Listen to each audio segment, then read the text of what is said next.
munaasabada ayaa isugu jirtay dhowr arrimood oo ay ka mid yihiin in lagu daafuro buug ka hadlaya faquuqa dadka la nool xanuunka HIV/AIDS iyo xusida maalinta AIDS-ka adduunka.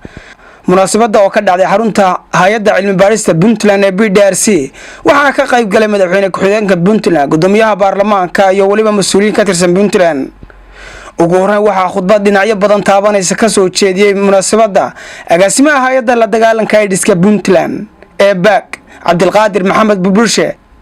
agaasimu wuxuu sheegay in loo baahan yahay in la isgarab taago dadka qaba xanuunka HIV isla markaana la faquuqo ee wax loo qabto. waa maalin ay muujinayaan dadka la nool cudurkan inay garab taagan yihiin. sanadkan halkudhig waxaa loogu qaatay caafimaadku waa xuquuq sugan.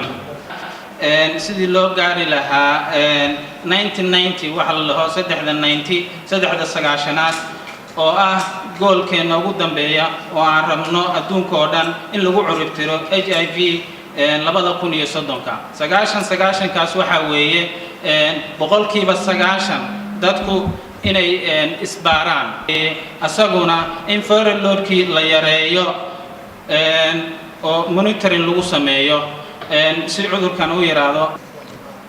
haddaan u gudubno dhinaca dumarka uurka leh oo goobaha caafimaadka taga 2015 waxaa la baaray 2961 wax dumar lagama helin HIV. 2016 waxaa la baaray 1626 waxaa laga helay 4. 2017 waxaa la baaray 1506 waxaa laga helay 1 qof. haddaan ayadana u galno dumarka dhalmada u yimaada goobaha publiga ah waxaa la baaray 2015 2947 waxaa laga helay 5. 2016 waxaa la baaray 4658 waxaa laga helay ayadana 5. 2017 waa dhammaan waxaa la baaray 3832 waxaa laga helay 3. maxamuud warsame maxamuud waxa uu ka mid yahay dadka la nool xanuunka. wuxuu sheegay in markii xanuunka laga helay laga cayriyay shaqadii uu ummadda u hayay isagoo ka tirsanaa ciidanka dawladda Puntland. war annaga oo 650 ah oo reer Puntland oo wada bahdilan oo moral xun sababta aad nooga xirateen jeebkiina iyo afkiina ma muslim baanan ahayn, ma sadaqadaan lagu bixin, ma abaal baanan gudin, ma waxaan reer Puntland ahayn ma garanayo.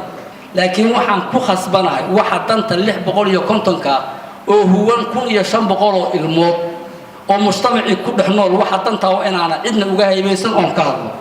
anigu waxaan qabaa waxaan ay korneel ciidamada Puntland ciidamada xoogga dalka Soomaaliya waana maalintii HIV-ga laga helay baa la ruqsiyay. gudoomiyaha xuquuqul insaanka Puntland Maxamed Yuusuf ayaa sheegay in la sameyn karo dadka ay dhaleen dadka xanuunka la nool in xarumaha waxbarashada bilaash looga dhigi karo iyo sidoo kale in la geyn karo goobaha shaqada. marwooyin waxaan idin xasuusinayaa dadka la nool cudurka HIV/AIDS-ka waxay xaq u leeyihiin inay helaan daryeel caafimaad sida ku xusan qodobka 33 ee dastuurka dawladda Puntland.